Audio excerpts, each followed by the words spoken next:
जी फुटाणी वस्ती आहे किंवा विश्वासराव मळा ह्या बाजूलाच आहे आणि तिथे मात्र ड्रोननी धुमाकूळ घातला. रात्री लोकांच्या झोपा उडाल्या. तर ते माझ्या शेजारी उजव्या बाजूला संदीप टेमगिरे जे विद्यमान उपसरपंच आहे, युवा कार्यकर्ते आहे, नेमकं काय होतंय त्यांच्याकडून जाणून घेऊया. बोला सरपंच. आता गेले जवळजवळ 15 दिवस झालेत आमच्याकडं या थोरांदळे परिसर म्हणजे आमचं गावच किंवा पूर्ण परिसर जो आहे त्या ठिकाणी ड्रोन संध्याकाळी 8-8:30ला सुरू होतात. 8-8:30ला ड्रोन सुरू झाल्यानंतर आमची जी मुलं आहेत किंवा आमचे जे सगळे ग्रामस्थ आहेत आमचे सगळे भयभीत होतात. कारण ड्रोन हा त्या ठिकाणी येतो आणि कुठेतरी उतरल्यानंतर परत तिथून तो स्टार्ट होतो. अशा ठिकाणी ते ड्रोन या ठिकाणी फिरत राहतात, रात्रभर फिरतात. इतका ग्रामस्थांना त्या ठिकाणी त्रास होते. संध्याकाळी सगळे ग्रामस्थ त्या ठिकाणी घराच्या बाहेर येऊन बसतात. आता रात्री आमच्या गावामध्ये ड्रोन खाली उतरला, गावठाणामध्ये खाली उतरला, तिथं परत गायब झाला. आम्हाला कळाले पण नाही. नंतर मुलांनी सगळ्यांनी सांगितलं का इथं कुठेतरी गाड्या येतात, ते गाड्या पण गायब होतात. त्याच्यानंतर सगळे आमचे जे ग्रामस्थ ते रोज संध्याकाळी ते जागृत पहारा देतात. म्हणजे आमची प्रशासनाला एक विनंती आहे की आमची जी समस्या आहे ती जाणून घेऊन आम्हाला काहीतरी त्या ठिकाणी उपाययोजना करावी, जेणेकरून आमच्या सगळ्या ग्रामस्थांना त्या ठिकाणी त्रास होणार नाही. कारण गेली 15 दिवस झालेत आमचे युवा अलाउन्स सर ते रात्रभर सगळ्यांना फोन करतात. आमचे स्वपनदादा आहे, सागरभाऊ तर आमचे सगळ्यांना मेसेज टाकून जागे करतात. ड्रोन इथं उतरला, इथं लोक आली.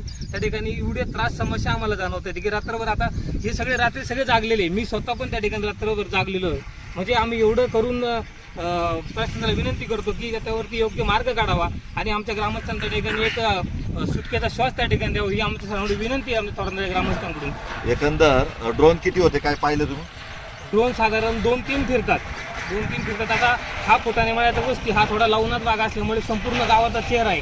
हा संपूर्ण गावाचा चेहरा आहे. त्या ठिकाणी ड्रोन फिरताना दिसतात आम्हाला. कारण लावूनच असल्यामुळं पूर्ण गावाचा हा या ठिकाणी परिसर हा इथून दिसतो. त्याच्यामुळे कुठून ड्रोन येतो. आता रात्री डोंगरावरून ड्रोन आला, तो डोंगराच्या पाठीमागे परत त्या ठिकाणी हा थोरांदळ्याचा डोंगर आहे. त्या ठिकाणी तो इकडे आला, परत त्याच्यानंतर पलीकडे गेला. म्हणजे ते ड्रोन तिकडनं येतात कुठनं तर आम्हाला काहीच कळत नाही. पण ड्रोन ह्या परिसरात फिरतात.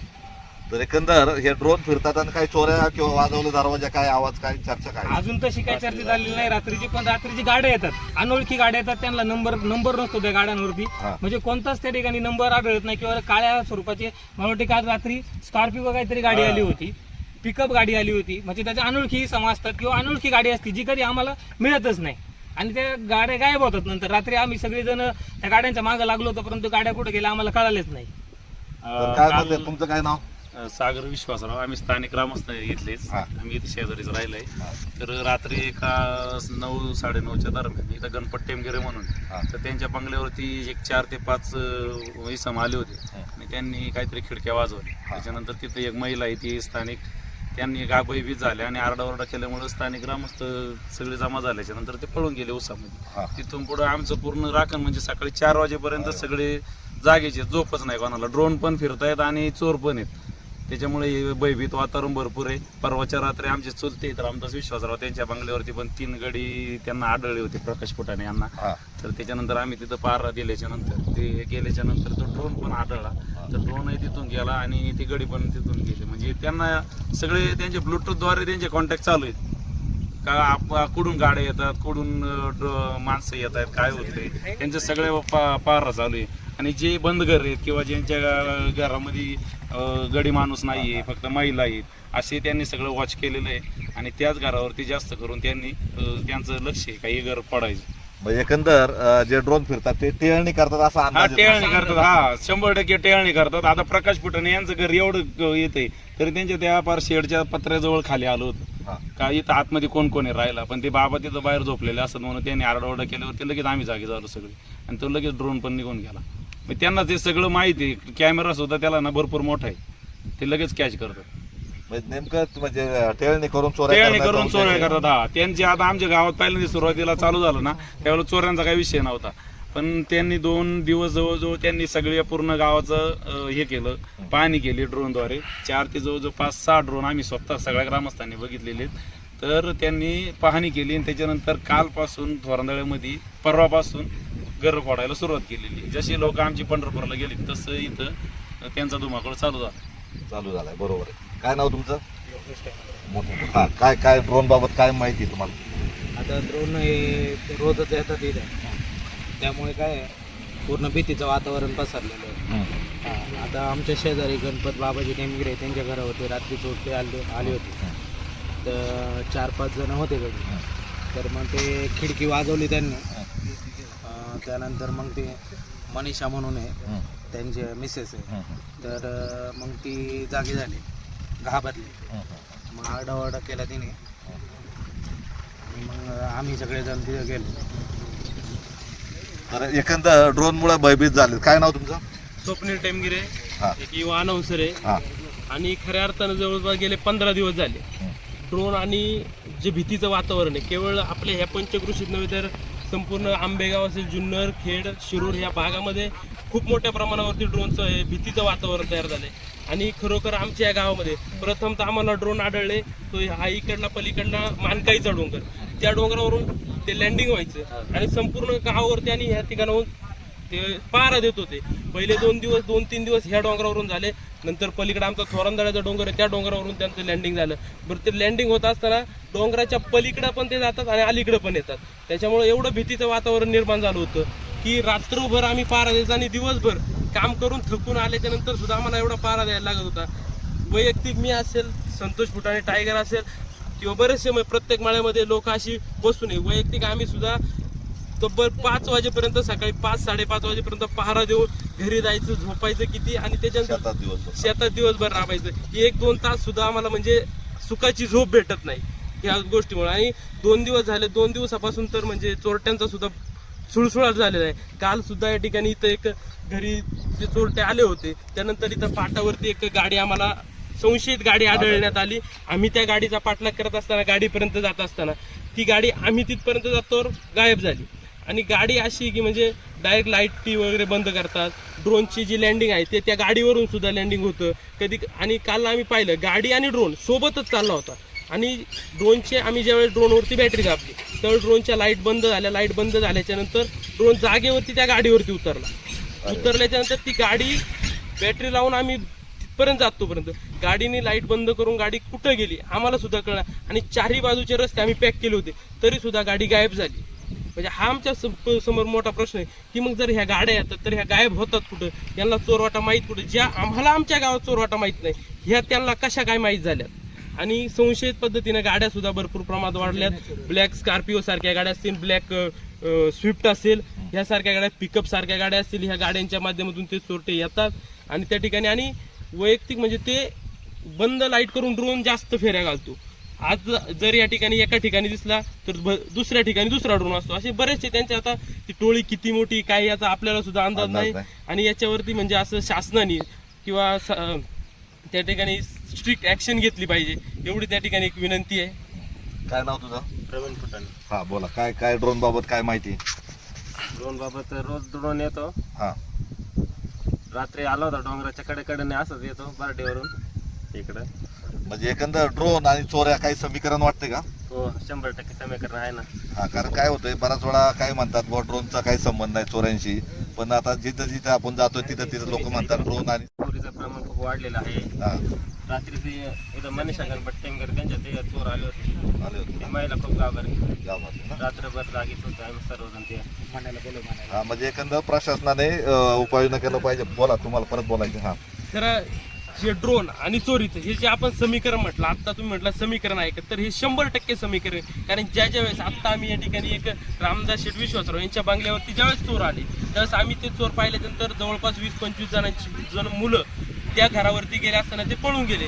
आणि मुलं ज्यावेळेस त्या घरावरती गेले अगदी 2-3 मिनिटाच्या अंतरात लगेच ड्रोन त्या ठिकाणी मुलांच्या डोक्यावरती गिरक्या घेत होता. म्हणजे जवळपास 100 ना 101% मी सांगतो ड्रोन आणि चोरी याचं समीकरण हे खूप म्हणजे त्याच्या माध्यमातून ते चोरी करता याचं समीकरण नसतं. हा, काय नाव बोला? हा, काय ड्रोन बाबत काय माहिती किंवा चोऱ्या होतात याच्याबाबत काय मत आहे? बहुत चोऱ्या होतात इथं, ड्रोन खूप येतात. हा, सरकारने उपाययोजना केली पाहिजे. पोलिसांनी याचं स्पष्टीकरण दिलं पाहिजे. मुळात नेमकं स्पष्टीकरण नसल्यामुळे संभ्रम जास्त वाढत चालतो. बरोबर ना? बरोबर. हा, बोला. स्वपनराव बोले, बोला. ग्रामपंचायत सदस्य बोला. मी जवळजवळ 2-3 दिवस लक्षात येते असं सागर फोन करत असतो. आमच्या मळ्यातले पोपट आहे, परत तो अमोल टेमगिरे आहेत, ते पण सगळे जागे असतात. त्या दिवशी विष्णू रघुनाथ गुले त्यांच्या घरावरती पाठीमागून चढले होते. त्याच्या अगोदर 15-20 मिनटं झालं तर त्याच्यावर ड्रोन येऊन गेला होता. पोरांनी लगेच एकमेकांना फोन केले. मी आमचा विकास मिंडे आबा सरपंच त्याला पण फोन केला होता. ते सगळे जागे झाले. तर 2-3 वेळा ड्रोन खाली आला, खालून इकडे फुटण्या मळ्याच्या बाजूला आला, खाली विश्वासराव मळ्यात गेला. त्याच्यानंतर सागरने लगेच मेसेज टाकला ग्रामस्थाला का बुवा ड्रोन आलाय म्हणून, चोर आले. तर त्याच्यानंतर लगेच त्याच वेळामध्ये त्या विष्णू रघुनाथ गुले त्यांच्या घराच्या पाठीमागून वर चढले होते. तर त्या घरामध्ये महिला होत्या. आता ज्या ठिकाणी नेमक्या महिला वगैरे असतात त्याच ठिकाणी ड्रोन कसं काय येतो बुवा, त्याच ठिकाणी चोर येतात कसं काय बुवा. तर त्याचा असा विषय तर ज्या वेळेला ड्रोन येऊन जातो त्यावेळेला नेमकं असं लक्षात येतं तिथं का इथं फक्त मोजकीच लोक आहेत, म्हणजे टेळणी आणि मोजकी लोक असल्यामुळे त्या ड्रोनच्या याच्याने मग ते बरोबर त्याच दिशेने बरोबर चोरांची टोळी त्या ठिकाणी येते. बरं त्याच ठिकाणी 2 वेळा झाल्या. एक ते सुंदर टेमगिरे म्हणून तिथं राहते गुलेमळ्यातच, तिच्या घरावर पाठीमागून चढले होते. त्या विष्णू रघुनाथच्या घरावर पाठीमागून चढले होते. ते पोरांनी जाऊन पळत गेले, तिथं पाहिलं. तर त्यानंतर लगेच त्यांनी खाली उड्या टाकल्या आणि असं साईडलाच गजराच आहे, त्या गजराच्या बाजूला ते गेले. किती जण होते काय ते 4-5 जण होते. ते 4-5 जण होते. तर खाली मळ्यात सगळ्यांना ते मेसेज टाकले. तर रस्त्याला लाकडं वगैरे टाकली होती. त्याच्यानंतर एक गाडी आली. ती गाडी आली तर त्यांना कसं काय माहिती पुढे रस्ता बंद केलाय. त्यांनी गाडी तिथूनच त्या पाडकातून फिरवली आणि रिटर्न लाईटी बंद केल्या आणि परत कारफाट्याच्या बाजूला ती गाडी गेली. म्हणजे याचा हा असा सगळा संदर्भ लक्षात घेतला तर ही सर्व गोष्टी ड्रोनच्या द्वारेच घडतात असं सर्व नागरिकांचं निदान झालेलं आहे. म्हणून याच्यासाठी आता त्या दिवशी जिल्हा अधिकाऱ्यांना तर ते लवकरात लवकर यावं बुवा आणि लोकांची याच्यातून सुटका करावी एवढी ग्रामस्थांच्या वतीने मी विनंती करतो. एकंदर ड्रोन बाबत सध्या भयभीत वातावरण आहे आणि त्याबाबत आता बघा इथं सगळे तरुण जमलेत आणि त्यांनी स्पष्ट सांगितले का ड्रोन आणि चोऱ्यांचं समीकरण झालेलं आहे. जरी पोलीस काही विभागाने इन्कार केला असला पण ड्रोन जिथं फिरतात तिथं चोऱ्यांचा प्रयत्न होतो, परंतु लोक जागे झाल्यावर ते ड्रोन आणि ती गाडी पळून जाते असं सगळ्यांचं म्हणणं आलं. काय नाव तुमचं? मनोज टेमगिरे. हा, काय ड्रोन बाबत काय म्हणणं आहे? ड्रोन बाबत आता इथे ना जवळजवळ 8 दिवस आम्ही जागे रात्रभर झोपतच नाही. 8 दिवस झालं ड्रोन इथे ना बघा, हे पठार आहे, इकडे डोंगर आहे आणि हा एक डोंगर आहे. ह्या भागात ड्रोन उतरवले जातात, तिथून सोडले जातात आणि भयभीत वातावरण आहे. 9-10 जणांची टोळी आहे रात्रीची. इथं आहे ना बऱ्यापैकी भागात आहे ना घरांवरती हल्ले करायचा प्रयत्न होतोय, पण लोक जागे असल्यामुळे ते पळून जाते. ते पोलिसांचा आहे, आम्हाला काय होते पंचर पोलिसांचा पण एवढा मोठ्या प्रमाणात इकडे सपोर्टच नाही आणि इकडून पारगाव पोलिसांचा पण सपोर्ट आहे. फोन केला तर एवढं सांगितलं जातं का तुम्ही जागे राहा, गाडी येते आणि आम्हाला भरपूर जागी फिरायला लागते. त्याच्यामुळे आम्हाला माझ्या मते एकदाच पोलीस आले होते 5 मिनिटं, ते बी आले तर रोडने येते ते काचा बंद करून आणि तशाच पद्धतीने ते निघून जाते. ते आम्हाला त्यांचा एकही काही सपोर्टच नाही कसल्याच सुरक्षा फार 0% सुरक्षा आहे. आम्हाला आमच्या पद्धतीने जागा राहावं लागते. आता आमच्या घरातील सर्व पद्धतीने महिला सुद्धा आहे का घाबरून गेलेले, आम्हाला बाहेर थांबायला सुद्धा आहे ना परमिशन देत नाही. तरी पण आम्हाला आता हे जीवाच्या याने थांबावं लागते. प्रशासनाने लक्ष दिलं पाहिजे आणि त्याच्यावर नियंत्रण आणलं पाहिजे. एकंदर बघा आता सगळ्या युवकांनी सांगितलंय म्हणजे प्रशासनाने लक्ष देणं गरजेचं आहे. काही घटना घडण्याच्या अगोदर प्रशासनाने लक्ष देणं गरजेचं आहे. घटना घडल्यानंतर समजा अँटी ड्रोन येईन किंवा काही उपाययोजना होईल जिल्हाधिकाऱ्यांनी सांगितले, लोकप्रतिनिधींनी सांगितले, परंतु लवकरात लवकर होणं गरजेचं आहे. बऱ्याच वेळा घटना घडल्यानंतर प्रशासन जागं होतं, त्याच्या अगोदर येथे अँटी ड्रोन आला पाहिजे किंवा इथं जागोजागी गावात मिटिंग घेतल्या पाहिजे पोलीस विभागाने आणि जनजागृती केली पाहिजे, ग्रामस्थांना दिलासा दिला पाहिजे. सध्या तरी ग्रामस्थ वाऱ्यावर म्हटलं तरी हरकत नाही, प्रशासन लक्ष द्यायला तयार नाही असं थेट आरोप ग्रामस्थांनी केलाय. काली एका घरावरती 7-8 जण आले होते, हत्यारे होते त्यांच्याकडे. बाहेरून घरातून पोरं वारल्यानंतर बाहेरून पोरं येत नव्हते, पसर झाली, बॅटरी होते त्यांच्याकडे. इकडे थाप्याच्या दिशेने पळाले. नंतर आम्हाला काही सापडले नाही. आम्ही 5-25 जण वरती गेलो होतो चेकिंगला, पण आम्हाला काही सापडले नाही. तुम्ही जाताना काय हत्यार घेऊन जाता का? बरोबर, हत्यार नाही, काट्या होत्या आमच्याकडे आणि गाड्या होत्या. होत्या. साधारण किती असतील चोरटे काय अंदाज? काल जवळजवळ 5-6 चोरटे होते. कोणती गाडी बिडी होती का त्यांच्याकडे? गाडी नव्हती, पळत वरती गेले, मग तिथून पुढे नाही सांगितलं आम्हाला. ड्रोन आला होता का त्यावेळेस तिथं? हा ड्रोन आला होता. 2 ड्रोन इथे ताप्यावरती इथं उतरले होते. म्हणजे बघा आता सगळं यांनी सांगितलंय, हे काय ऐक्यू माहिती नाही, प्रत्यक्ष जे अनुभवलंय ते सांगितले. आता या संदर्भात पोलीस प्रशासनाने त्याचा बोध घेतला पाहिजे आणि जनजागृती केली पाहिजे. वाड्या वाजता पोलिसांनी येऊन लोकांमध्ये बसून नेमकं त्यांच्या समस्या जाणून घेतल्या पाहिजे. सध्या तरी ग्रामस्थ वाऱ्यावर आहे, सुरक्षा पुरेशी नाही आणि घटना घडल्यानंतर पोलीस येतील आणि ते उपाययोजना करतील, त्यामध्ये अर्थ नाही असं ग्रामस्थांचं म्हणणं आहे. याबाबत ताबडतोब त्याची कार्यवाही करणं गरजेचं आहे. आंबेगाव वार्तासाठी संतोष वळसे पाटील, थोरांदळे.